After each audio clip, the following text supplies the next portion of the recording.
Thank you. Whoa.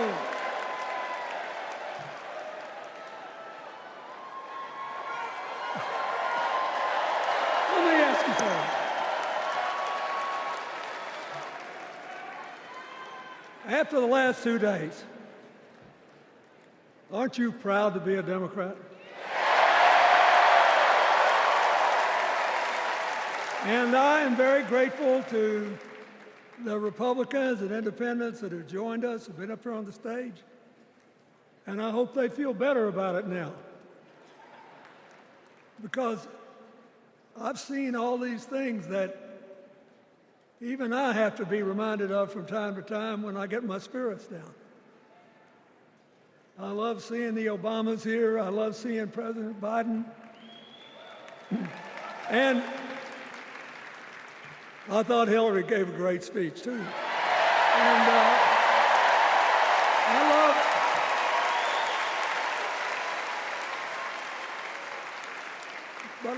I love seeing all these young leaders. A bunch of them are coming up after me. They look better, they sound better, and they'll be exciting. I do want to say one word about President Biden. Remember, he had an improbable turn that made him president. And we were in the middle of a pandemic and an economic crash. He healed our sick and put the rest of us back to work. And he strengthened our alliances for peace and security. He stood up for Ukraine. He's trying desperately to get a ceasefire in the Middle East.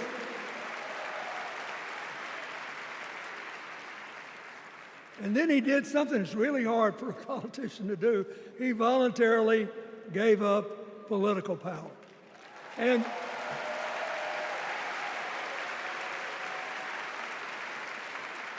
George Washington knew that, and he did it. And he set the standard for us serving 2 terms before it was mandatory. It helped his legacy, and it will enhance Joe Biden's legacy. And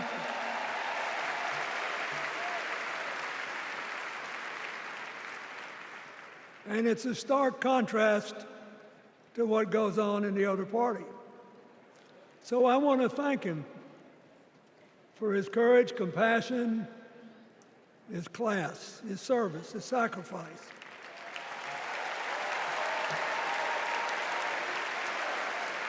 Joe Biden, thank you. And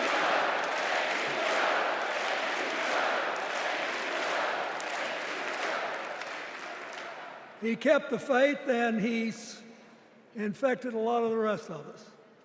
Now let's cut to the chase. I am too old to gild the lily. 2 days ago, I turned 78, the oldest man in my family of 4 generations. And the only personal vanity I want to assert is I'm still younger than Donald Trump.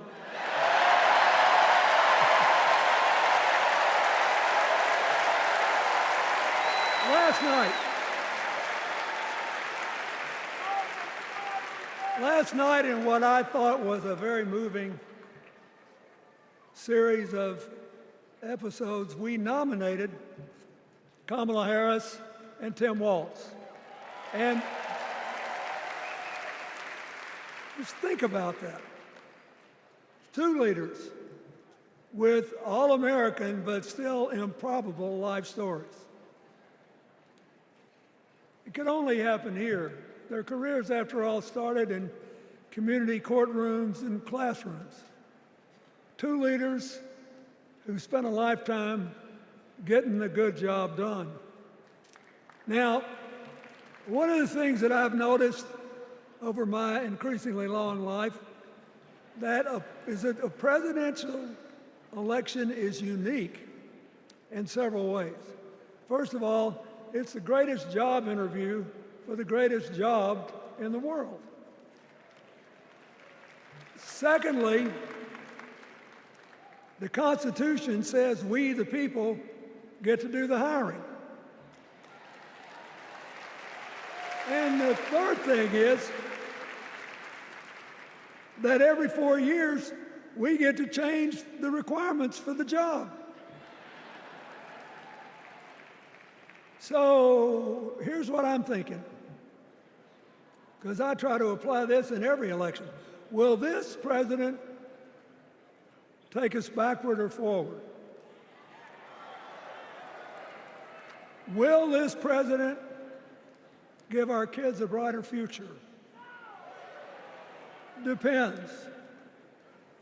Will this president bring us together or tear us apart? Will the president increase the peace, security, and stability and freedom that we enjoy and extend it to others as we can? We, the people, we have to make a decision about these kind of questions. And every 4 years, it's a little different because the people come at the candidates, and they say, as they're saying now, here are our problems, solve them. Here are our opportunities, seize them. Here are our fears, ease them. Here are our dreams, help them come true.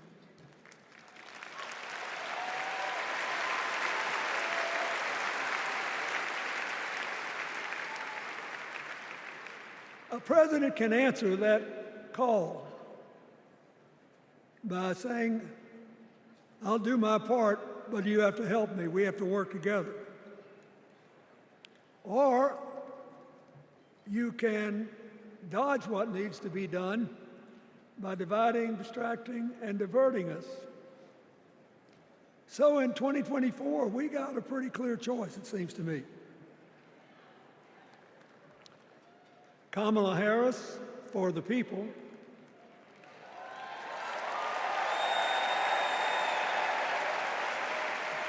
and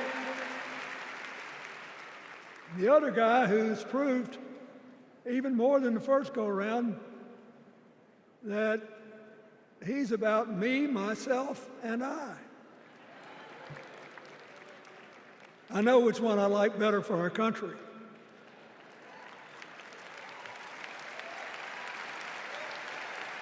Kamala Harris will work to solve our problems, seize our opportunities, ease our fears, and make sure every single American, however they vote, has a chance to chase their dreams. You know, when she was young, she worked at McDonald's. And she greeted every person with that 1,000-watt smile and said, "How can I help you?" Now she's at the pinnacle of power, and she's still asking, "How can I help you?"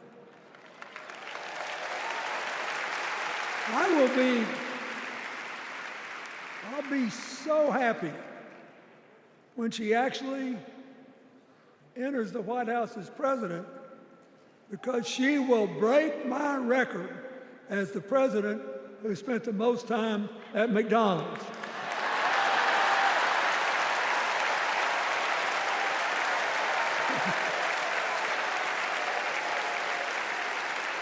Now,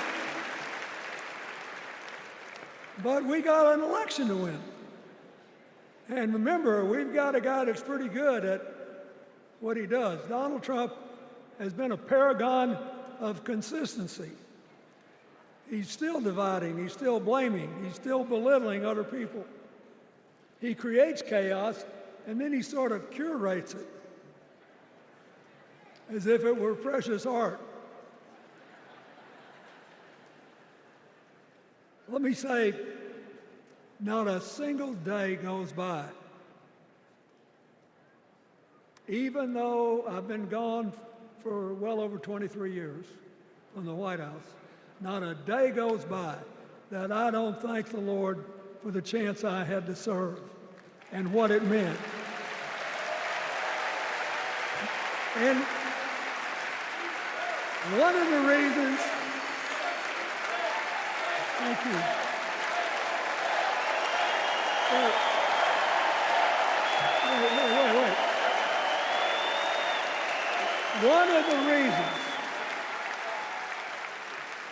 One of the reasons I love the job so much is that in the toughest times, even on the darkest days, if you tried hard enough, there was always something good you could do for somebody else. Now, some days that's not easy to do. You've got to deal with all these emergencies, or there's something going on here, there, or yonder. But Kamala Harris is the only candidate in this race who has the vision, the experience, the temperament, the will, and yes, the sheer joy to get something done.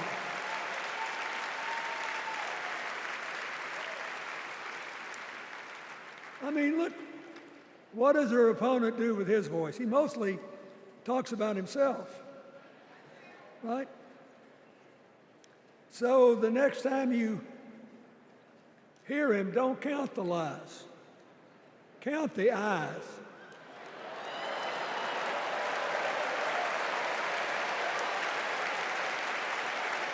Count the eyes. His vendettas, his vengeance, his complaints, his conspiracies. He's like one of those tenors opening up before he walks out on stage, like I did, trying to get his lungs open by singing, me, me, me, me, me, me.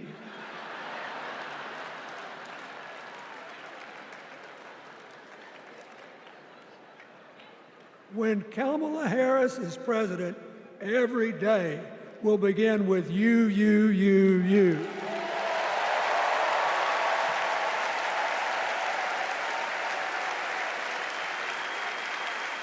So,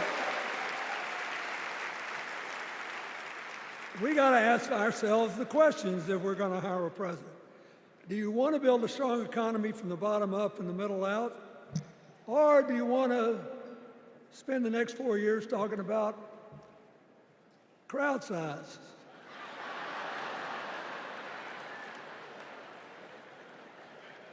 You're going to have a hard time believing this, but so help me, I triple-checked it. Since the end of the Cold War in 1989, America has created about 51 million new jobs. I swear I checked this 3 times. Even I couldn't believe it. What's the score? Democrats 50, Republicans 1.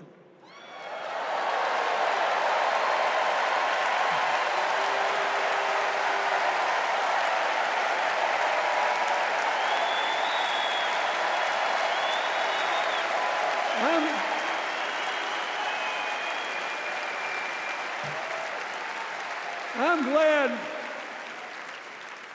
that we've got a championship-winning coach on our team.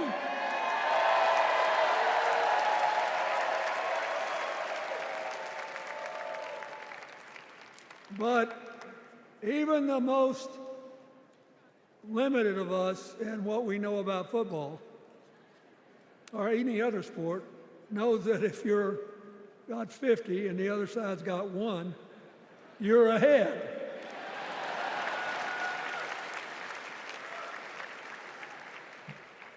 What about affordable housing? It's a terrible problem in America now. We need more.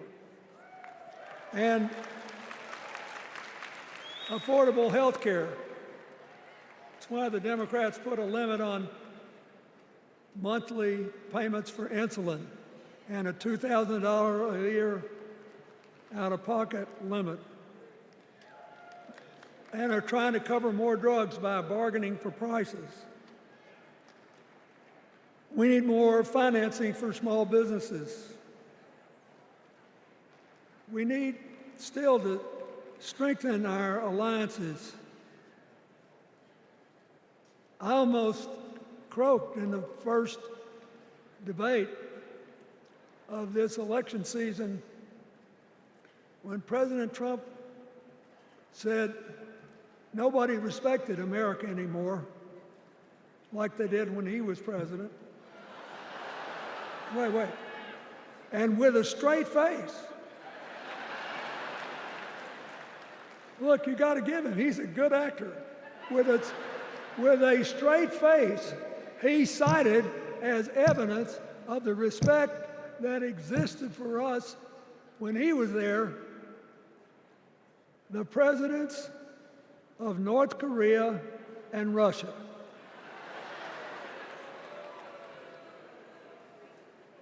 I'd rather have the people who respect us now. And one of the things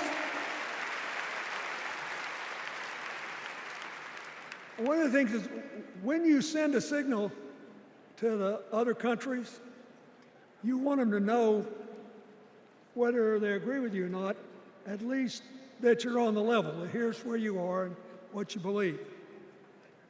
What are they supposed to make to these endless tributes to the late, great Hannibal Lecter?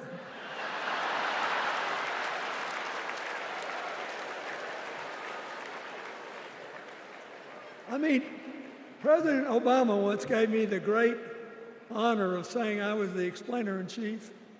Folks, I've thought and thought about it, and I don't know what to say.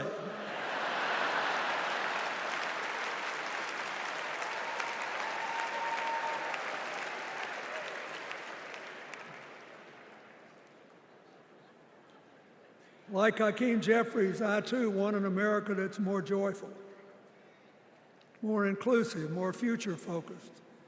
Just think what a burden it's been on us to get up day after day after day after day, buried in meaningless hot rhetoric, when there's so many opportunities out there, so many problems that need to be solved. I want that. And that's the America Kamala Harris will lead.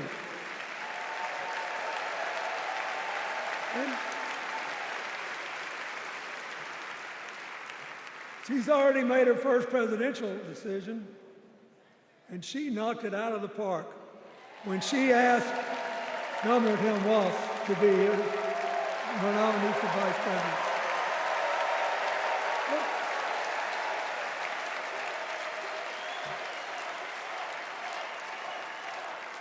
As they used to say when I was a young man growing up in Arkansas, you do not have to be all broke out with brilliance.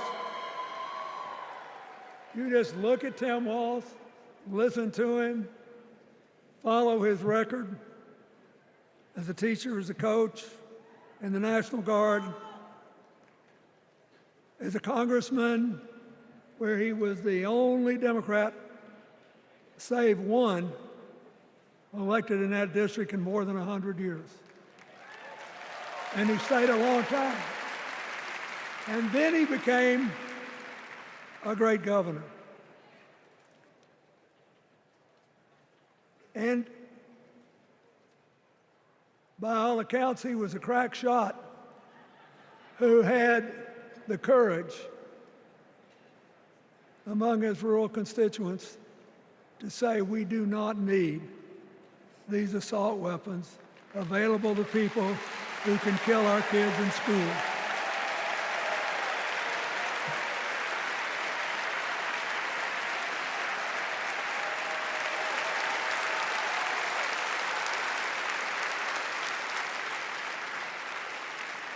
So, armed with her first decision,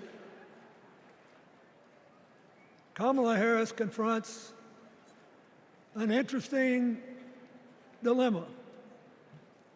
we're going to walk out of here feeling pretty good, I think. We've got energy, we are happy, we feel like a load's off our shoulders. And we know we're just being asked to fight the same fight that the forces of progress have had to fight for 250 years.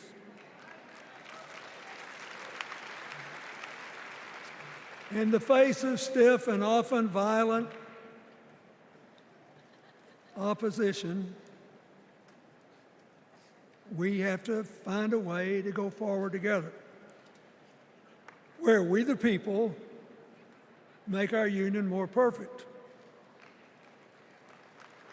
So, that's a good thing. How could we possibly lose? Kamala Harris has fought for kids her whole life that were left out and left behind. She's taken on gangs trafficking across the border. She's fought to protect the rights of homeowners. She's been our leader in the fight for reproductive freedoms, and we know a majority of the American people are with us on that.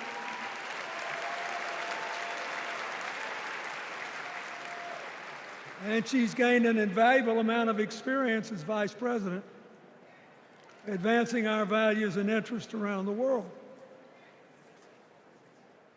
She's already said she's going to work really hard to make sure that no American working full-time lives in poverty or has to worry about their children living in poverty. She says that we got to make home ownership an achievable dream for everyone, not just a privilege. She said that and this meant a lot to me, that she would protect everybody's right to vote, whether or not they voted for her. They were citizens and they deserve the right to vote.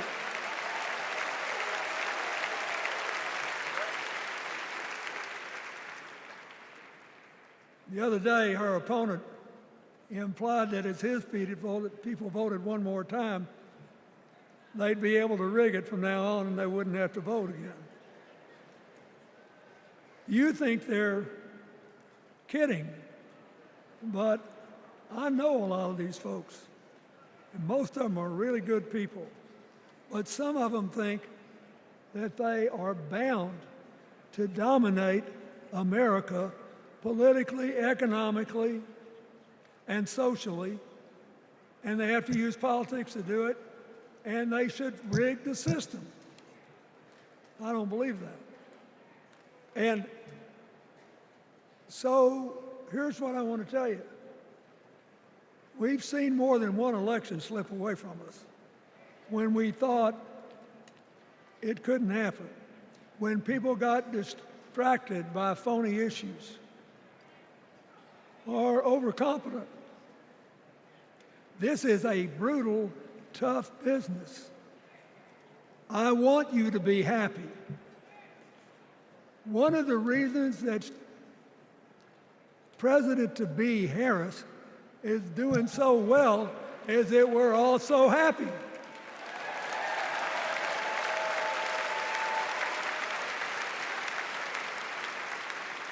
But you should never underestimate your adversary. And these people are really good at distracting us, at triggering doubt, at triggering buyer's remorse. As the Obama said so eloquently last night, they are human, you know. They're bound to make a mistake now and then. We got to be tough. And so, as somebody who spends a lot of time in small towns and rural areas in New York and Arkansas and other places, I urge you to talk to all your neighbors. I urge you to meet people where they are. I urge you not to demean them, but not to pretend you don't disagree with them if you do. Treat them with respect, just the way you'd like them to treat you.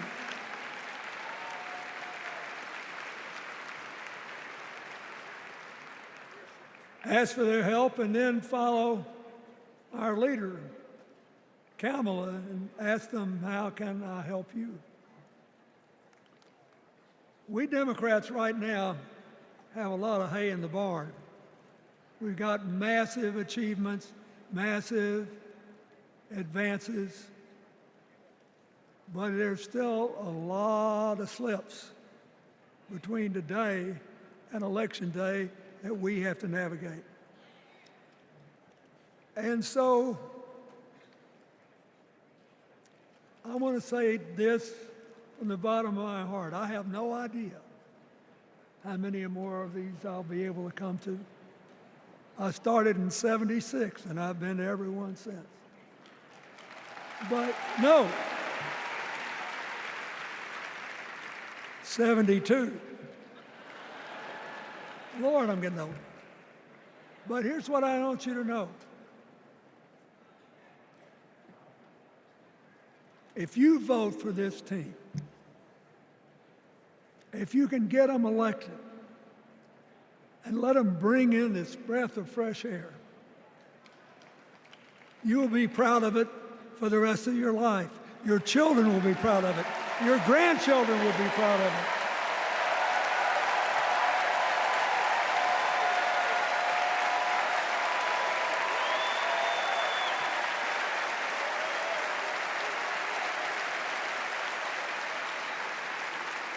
Take it from a man who once had the honor to be called in this convention the man from hope. We need Kamala Harris, the president of joy, to lead us. So,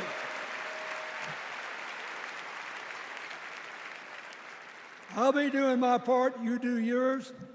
I'll see you when we're making a real joyful noise when the votes are counted. God bless you, and God bless America.